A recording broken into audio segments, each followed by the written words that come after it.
afternoon and welcome to Newsline on Melody 100.7 FM Ibadan. In the headlines, FG scraps mother tongue as teaching language in primary schools. FG suspends a planned 15% import duty on PMS diesel. Obasanjo laws Makinde's bold leadership. And on the foreign scene, Trump signs bill to end record-breaking U.S. shutdown. And on sports, Guzzo confident Super Eagles will qualify for 2026 World Cup. Details shortly.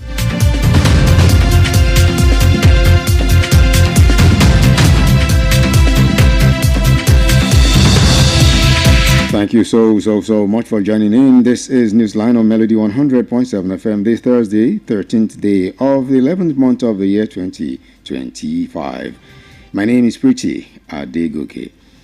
The news in detail: the federal government has reversed its 2022 national language policy, which stipulated that the language of instruction from early childhood to primary 6 should be the mother tongue or the language of the immediate community.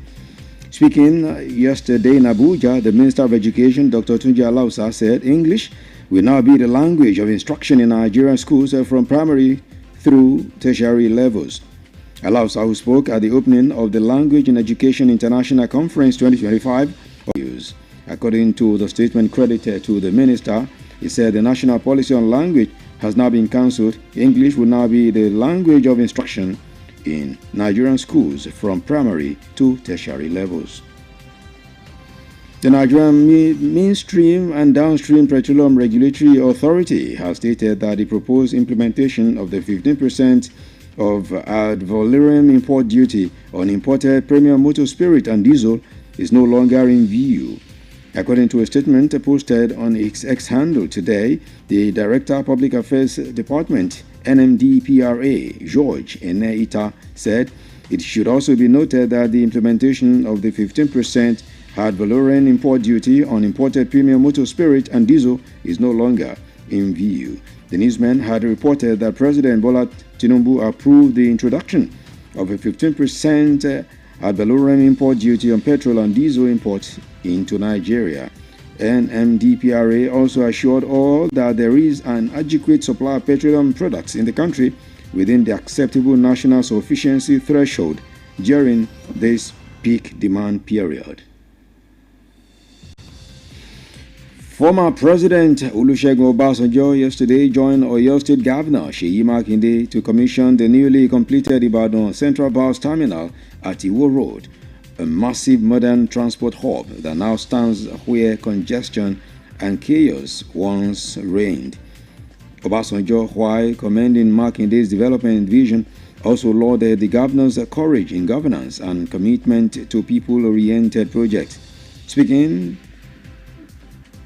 at the event, Speaker of the House of Assembly, Adebo Ogundoyin, described Makinde as the engineer of modern Oyo State, pledging continued legislative support for the government's developmental agenda. Makinde, in his address, described the project as a symbol of progress and renewal for Oyo State. We take a quick short break now. When we return to the rest of the news. Please stay with us. 100.7. Doing business without advertising is like winking at a girl in the dark. Do not be like a potential bachelor who is busy cutting an eye for a beautiful lady in a very dark room.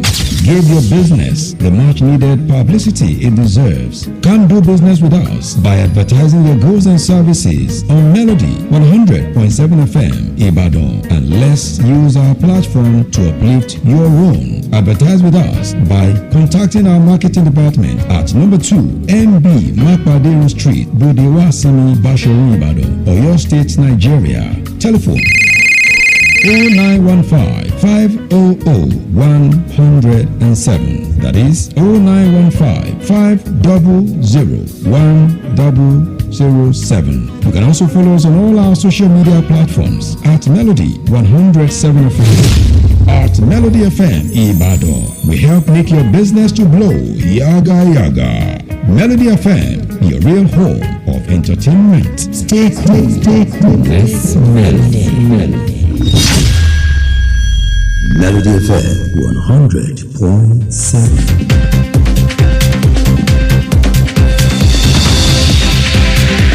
Thank you very much for being with us still. You're listening to Newsline on Melody 100.7 FM. Now the rest of the news. In business, the Manufacturers Association of Nigeria, MAN, has warned that the National Agency for Food and Drugs Administration and Control's directive banning the production and sale of sachet and small pet bottle alcoholic beverages by December 31, 2025 could cost the Nigerian economy over 1.9 trillion naira in investment and about 5.5 million jobs. The Director General of MAN, Segun Ajayi Kadri, said the NAFDAC-sponsored ban will hurt indigenous manufacturers and destabilizes the economy at a time the manufacturing sector was beginning to recover. He said this pronouncement will result in a loss of over 1.9 trillion naira in investment, largely by indigenous Nigerian companies, a consequential mass retrenchment of over 500,000 direct employees and approximately 5 million indirect employees through contracts, marketing, and other logistics.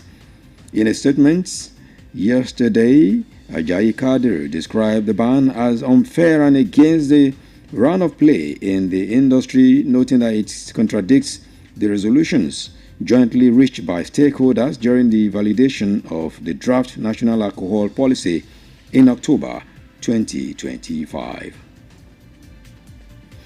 Away to the foreign scene now, President Donald Trump has signed a bill to end the longest government shutdown in U.S. history for the 3 days that paralyzed Washington and left hundreds of thousands of federal workers unpaid, while Republicans and Democrats engaged in a high-stakes blame game.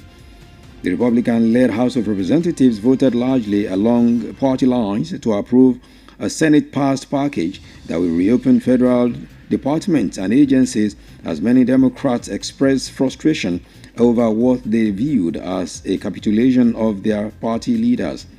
Trump lashed out at Democrats as he signed the bill in the Oval Office. Around 670,000 furloughed civil servants will return to work, while a similar number who were kept at their post without pay, including more than 60,000 air traffic controllers and airport security staff, will receive back pay. The deal also restores the federal government. Federal workers are fired by Trump during the shutdown, while air travel, which has been disrupted nationwide, is expected to gradually return to normal. In entertainment, Senator representing Delta North, Ned Nwoko, has dismissed claims by his estranged wife, Regina Daniels, that he married her when she was 17-year-old, describing the allegations as false, misleading, and malicious. In a statement released across the social media handles earlier today, Nwoko said reports were part of an attempt to tarnish his image amidst ongoing marital challenges between him and the Nollywood actress. He explained that during the first meeting with Regina, she told him she was 21-year-old at that time and presented an Independent National Electoral Commission voters card as proof, showing her date of birth as October 10, 1998. And finally on sports, the day is today, and the president of the Nigerian Football Federation, NFF, Ibrahim Goso, has expressed confidence that the Super Eagles will secure qualification for the 2026 FIFA World Cup. Although the team missed out on an automatic qualification, they still have a chance through the African playoffs under the guidance of Eric Schell. The Super Eagles will face the Panthers of Gabon today in the semi-final scheduled to kick off at 5 p.m. Nigerian time. Goso, NFF president, affirmed that the team possesses the quality and capability to triumph in the mini tournament. All we can say is God should give us the day today. Super Eagles, go and fly. And that's the size of the package of our news line for today. But before we go, the recap. FG has scrapped a mother tongue as a teaching language in primary schools. We also told you that the federal government has suspended the planned 15% import duty on PMS and diesel Here in Oyo State, you heard that former President Olusegun Obasanjo has lauded Makinde's bold leadership. And on the foreign scene, we told you that Donald Trump, the President of America, has signed a bill to end record-breaking U.S. shutdown. And on sport, the president of the NFF, Ibrahim Gusso, says he's confident the Super Eagles will qualify for the 2026 World Cup in the Americas. And that's the size of our package for today on Newsline on Melody 100.7 FM. Do remember to always join us on our social media platforms for more news stories and excellent programming. Newsline was compiled and produced by Kudirat Hakim Apampa and Bobola Egunfemi. It was edited by Itayo Olushola. My name is Pretty Adegoke. Thank you very much for listening. Do stay tuned now for the translated version. Good afternoon.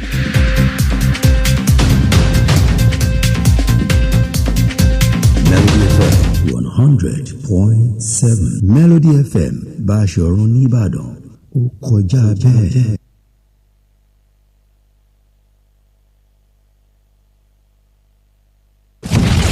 Ìròyìn ní ìkànnì Melody 100.7 FM Ìbàdàn.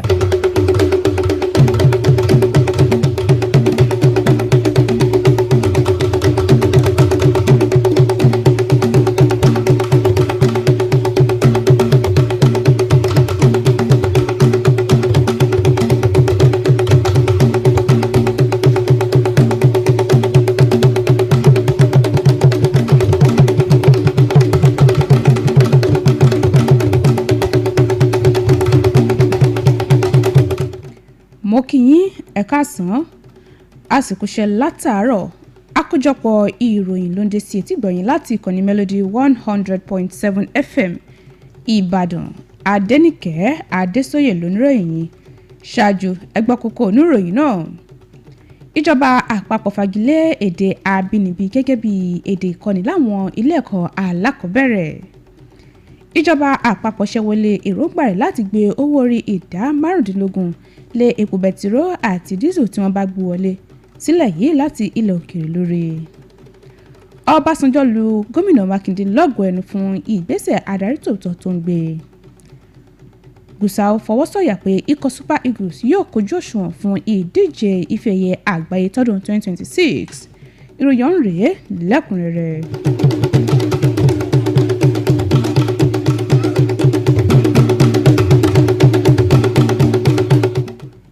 Ìjọba àpapọ̀ ti fagilé ìlànà èdè àpapọ̀ tọdún 2022 èyí tó fi lélẹ̀ pé èdè tí wọn yóò máa fi bá àwọn akẹ́kọ̀ọ́ sọ̀rọ̀ láwọn ilé ẹ̀kọ́ alákọ̀ọ́bẹ̀rẹ̀ yóò jẹ́ èdè abínibí wọn. Nígbà tó ń sọ̀rọ̀ lánàá nílùú Àbújá, mínísítà fún ètò ẹ̀kọ́ ọ̀mọ̀wé Túnjí Aláùsá sọ pé èdè Gẹ̀ẹ́sì ni yóò jẹ́ èdè tí wọn yóò máa fi kọ́ àwọn akẹ́kọ̀ọ́ ní gbogbo ìpele ìkẹ́kọ̀ọ́ lórílẹ̀‐èdè yìí bẹ̀rẹ̀ láti ilé ẹ̀kọ́ alákọ̀ọ́bẹ̀rẹ̀ láti ìsìn lọ.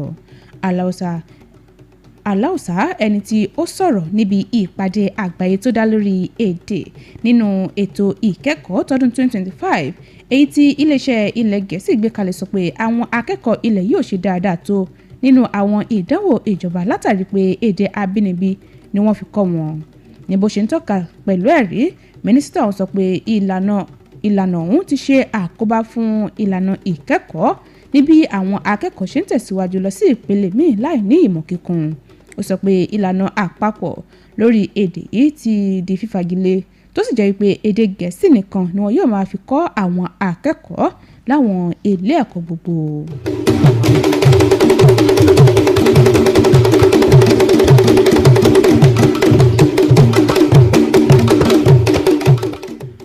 Àjọ tó mójútó wíwa epo lórílẹ̀‐èdè Nàìjíríà NMDPRA ti sọ pé ṣíṣe àmúṣe owó orí ìdá 15 tí wọ́n fẹ́ gbélé àwọn epo bẹtiró àti dísù tí wọ́n bá gbé wọlé sí ilẹ̀ yìí láti ilẹ̀ òkèèrè tẹ́lẹ̀ ni wọ́n ti ṣẹ́wọ́lé báyìí gẹ́gẹ́ bí àtẹ̀jáde kan tí ó fi léde lórí ìtàkùn X-ray lónìí ṣe sọ. Adarí ẹ̀ka tó ń rí sí ọ̀rọ̀ àwọn aráàlú nínú àjọ náà George Eneita sọ pé ṣíṣe àmúṣe owó orí ìdá 15 ọ̀hún èyí tí ààrẹ Bọ́lá Tinubu ti kọ́kọ́ buwọ́lù ni kò ní wáyé mọ́.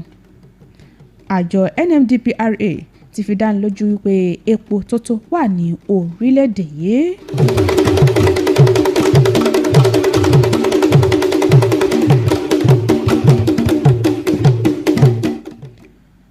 ààrẹ tẹ́lẹ̀ rí lórílẹ̀‐èdè nàìjíríà olóyè olúṣẹ́gun ọbásanjọ́ lánàá darapọ̀ mọ́ gómìnà ìpínlẹ̀ ọ̀yọ́ amójú ẹ̀rọ ṣèyí mákindé láti ṣiṣọ́ lójú ibùdókọ̀ tuntun tí wọ́n ṣẹ̀ parí ní ìwó road nílùú ìbàdàn.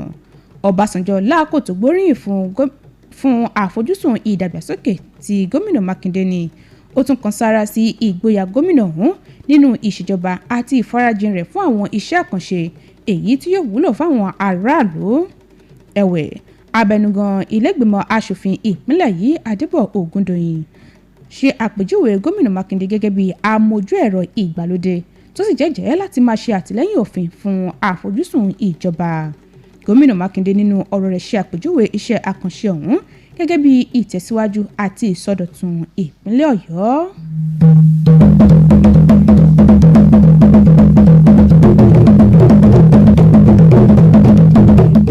àkójọpọ̀ ìròyìn lẹ́ ń gbọ́ lọ́wọ́ láti ìkànnì Melody 100.7 FM Ìbàdàn.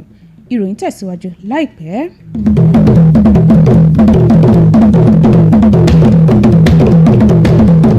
ìkọjá bẹ́ẹ̀ Melody FM Báṣọ̀run nìbàdàn. níbo lọ ń lọ. mo ń lọ kéde ọjà mi ní rédíò kan bẹ́ẹ̀ ni. níbo. má wulẹ̀ dákọ má sunwó náà ibi táyé kọjú sí ni ó kọjú sí. polówó ọjà rẹ ní Melody 100.7 FM àtàjèrè ló sì máa ta. polówó ọjà ní Melody sanwó polówó ọjà sí Melody jẹ́ kí wọ́n lò ní Melody kọjá ló sì máa ta ní wàrà wàrà. ẹ kàn sí ẹ̀ka ìpolówó ọjà wa níléeṣẹ́ wa tó wà ní ojúlé kejì MB mápàdérùn bòde wáàsímì Báṣọ̀run Ìbàdàn. ẹ sì lè pè wá sórí ẹ̀rọ ìbáraẹnisọ̀rọ̀ 0915 500 107 lẹ́ẹ̀kan sí 0915 500 107. bákan náà lẹ́tún lè kàn sí wa lórí àwọn ìtàkùn ayélujára wa @Melody 107 FM. àtàjèrè fún gbogbo ẹni tó bá polówó ọjà ní Melody 100.7 FM. rédíò yìí kọjá bẹ́ẹ̀ Melody FM Báṣọ̀run nìbàdàn.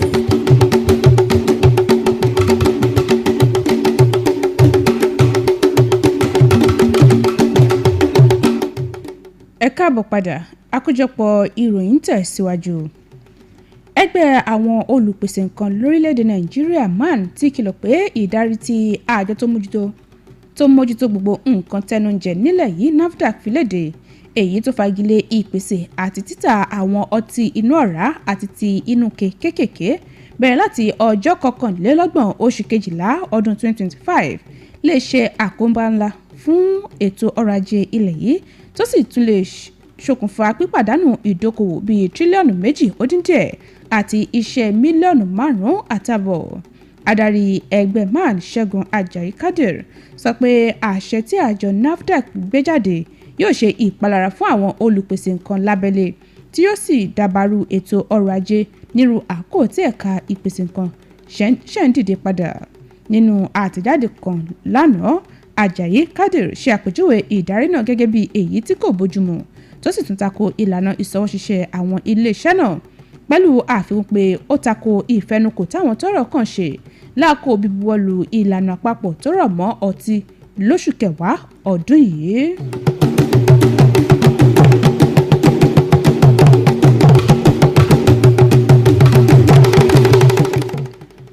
aṣòfin tó ń ṣojú ẹkùn àríwá Delta Ned Nwoko ti tako ẹ̀sùn tí ìyàwó tí ó kọ̀ sílẹ̀ Regina Daniels fi kàn án wípé ó fẹ́ òun lẹ́ni ọdún 17 tó ṣàpèjúwe ẹ̀sùn náà gẹ́gẹ́ bí irọ́bù tó jìnnà sóòótọ́.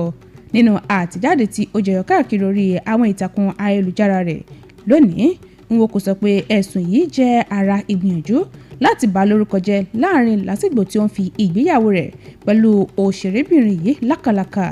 ó ní láàkó tí òun pàdé Regina ó ní ẹni ọdún 21 lòun tó sì tún fi káàdì ìdìbò rẹ̀ hàn gẹ́gẹ́ bí ẹ̀rí èyí tí ó ṣe àfihàn pé wọ́n bí lọ́jọ́ 10 oṣù kẹwàá ọdún 1998.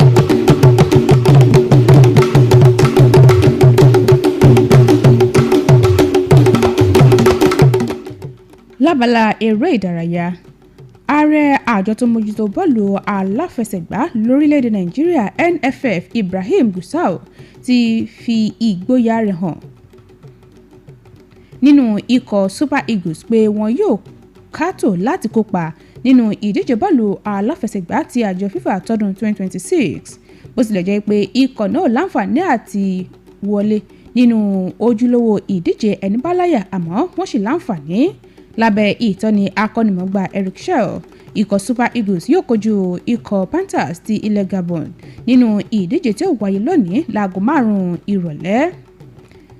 Gusau fi ọwọ́ sọ̀yà pé ikọ̀ Super Eagles ní àwọn àmúyẹ tí yóò fi kẹsẹ̀ járí nínú ìfẹsẹ̀wọnsẹ̀ tí ó wáyé nírọ̀lẹ́ òní.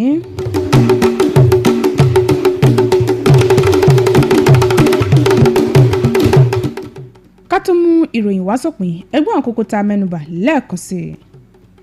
Ìjọba àpapọ̀ fagilé èdè abínibí gẹ́gẹ́ bí èdè ìkọ́ni láwọn ilé ẹ̀kọ́ alákọ̀ọ́bẹ̀rẹ̀. Ìjọba àpapọ̀ ṣẹ́wélé èròǹgbà rẹ̀ láti gbé owó orí ìdá 25% lé epo bẹtiró àti dísù tí wọ́n bá gbé wọlé sí ilẹ̀ yìí láti ilẹ̀ òkèèrè lórí. Bákan náà la fi tó ń létí pé ààrẹ tẹ́lẹ̀ rí Olúṣẹ́gun Ọbásanjọ́ lu gómìnà ìpínlẹ̀ Ọ̀yọ́ Ṣèyí Mákindé lọ́gọ̀ ẹnu fún ìgbésẹ̀ adarí tòótọ́ tó ń gbé. Lábala eré ìdárayá amúwásítì gbọ̀yìn pé Gusau fi ọwọ́ sọ̀yà pé ikọ̀ Super Eagles yóò kojú òṣùwọ̀n fún ìdíje ife ẹ̀yẹ àgbáyé tọdún 2026 níbi yóò ṣe máa kojú ilẹ̀ Gabon lónìí. tó èyí ló pin àkójọpọ̀ ìròyìn wa fún tòní láti ìkànnì Melody 100.7 FM Ìbàdàn. Ẹ lè darapọ̀ mọ́ wa lórí àwọn ìtàkùn ayélujára wa fún àkójọpọ̀ ètò àti ìròyìn síwájú sí i. Kudirat Akeem Apampa àti Bọ́bọ́lá Egunfẹ́mi ló ṣe àkójọpọ̀ ìròyìn. Èyítáyọ̀ Olúṣọlá lolóòtú ìròyìn. Adenike Adesoye ló kà sétìgbọ̀yìn. Mo kí yín ẹ máa yáṣẹ́ o.